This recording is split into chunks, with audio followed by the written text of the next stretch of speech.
Here are 5 video games that fell harder than Kobe's pilot. In this video, we'll be looking at games that were severely overhyped, like my ego straight out of high school. These games, like my 17-year-old ego, fell painfully hard once it was introduced into the real world. And right off the bat, we have MAG. Where are all my 2010 teens at? That's a really hard sentence to say. Y'all remember MAG? A game that had a multiplayer match bigger than all of our hopes of one day making another good Silent Hill game. The matches held 256 players in a single match. I'm not even lying right now. Look it up for yourself. Or if you're lazy, just take my word for it. I don't even know if they're capable of that kind of achievement with today's technology. How they did it nearly 50 years ago is above my pay grade. But if you played it back then, you fell into one of 2 categories. Number 1, you absolutely loved it and contemplated finding the nearest bridge once they announced the servers were shutting down. Or 2, played it for a few rounds and quickly discovered you didn't really have the slightest idea what was going on and the controls weren't as crisp as Call of Duty, so you took it out and you never put it back in. And like me and a lot of other people, we fell in that number 2 spot because they shut the servers down. They shut them down 4 years after its release. Yeah, it was hyped to Hades and then just completely burned.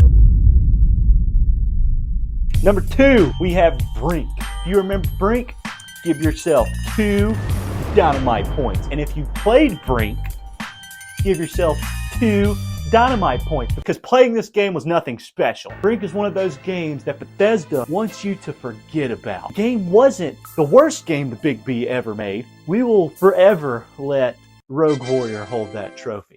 But it was certainly not the best. Yeah, it lacked a campaign, and like every other Bethesda game, had a few bugs, but its parkour shooter aspect was intuitive and interesting enough for 2.5 million people to buy the game.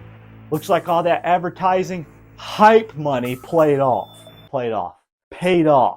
There we go. After everyone played it, the game quickly found itself in the bargain bins and on the backside of gaming libraries.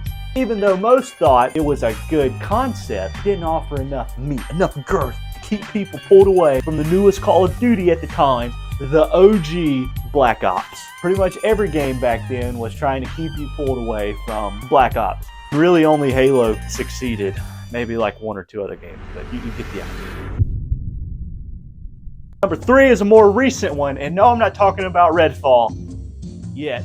I'm talking about Anthem. Remember when we all thought this game was the next big thing? Well, it wasn't. Not even close. And it crashed worse than its own servers on launch day. This game was the most glorious thing when it was announced. It was like a more beautiful, more adventurous third-person Destiny that aimed to quench our thirst for a video game to get completely lost in. So many people bought into the idea of this game, but was sadly disappointed when they found out that once they got through the loading screens, the most epic thing in Anthem was searching for a plot twist that never arrived. Anthem is the perfect example of why shoving a game out the door long before its time in the oven is finished, and how it's doomed to fail.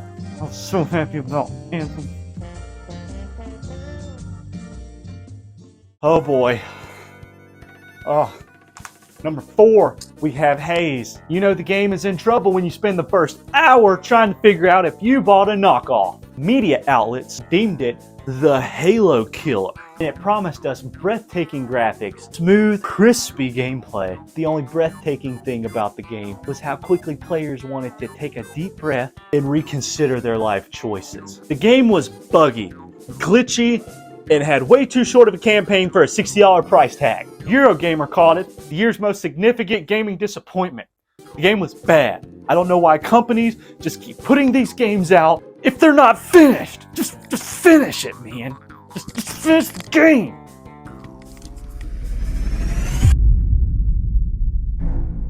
And finally, we have number 5. You probably already know what it is, and if you're thinking Redfall, you're right. Probably the biggest disappointment in the past decade, and considered, mind you, the worst flop in Xbox history. Although Too Human might have beat that. But anyway, I'm going to call it the worst flop in Xbox history was Redfall. There, I said it. This again is an FPS by Bethesda. Dang, you think they would have learned their lesson by now? How many times must one company fail. Redfall was really pulling some COD strings with advertisements on every Mountain Dew bottle and every bag of Doritos that you and I laid our precious little eyes on. It had a solid amount of people excited for the game, especially since it was coming from Arcane Studios and Mr. Beth himself. But once the game came out, players weren't necessarily the happiest with it. And if you want a list of all the reasons why it was universally hated, just look them up. Just look them up on the internet, and if you don't feel like looking them up, then I'll give you a few right here.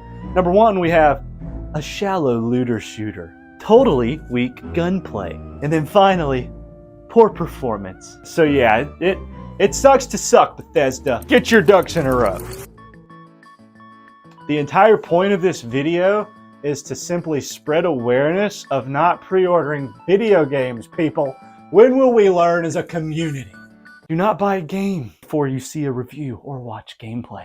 It's that simple. So what if you're a day late? Most of us are. It's okay. Or if you're like me, you're like a year late to Elden Ring. Don't judge me. I don't have 300 hours to sink into a campaign because I'm making you guys YouTube videos. Because when you spend $70 on a game that's downright miserable, it feels like a 1-2 punch. One, you just spent the last 70 bucks in your checking account. And two, it was all for nothing because the game sucks harder than a penniless meth head. And just like my uncle used to say, the only thing worse than getting kicked in the sack is getting kicked in the sack twice. Like, comment, and subscribe. New videos whenever I get around to it.